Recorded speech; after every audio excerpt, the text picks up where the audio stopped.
Hey guys, welcome back to the channel. Today I'm back with yet another tutorial video on app guide, and in today's video I'll show you how you can change the name in your Epic Games account. So you have an Epic Games account that you used to buy and install a lot of PC games, and now you want to change the name in that account for some reason, but you can't figure out how you can do it. Watch this video till the end. I'll show you some simple steps in order to change the Epic Games name in very easy way.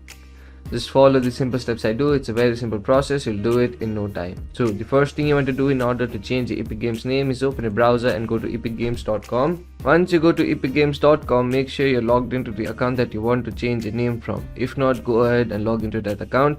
Once you log into that account, you'll land on an interface like this. Now from here, what you need to do in order to change the name is simply go into your profile icon, then tap into the account sections. Once you go to the account section, you'll land on the general settings of your Epic Games account, and here if you scroll down a little, you'll see a section labeled as personal details, and here you'll have the option of your first name and your last name.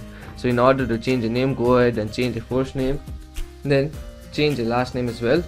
Once you do that, what you need to do is scroll down and then tap on the save changes button. Once you do that, your account name will be successfully changed, and you can see a notification right on the top right corner of your screen. So those were the simple steps in order to change the name in your Epic Games ID. So that will be it for today's video. Hope this video was helpful for you. If it was, hit the like button, subscribe to the channel, and I'll see you in the next video with some new information. Goodbye.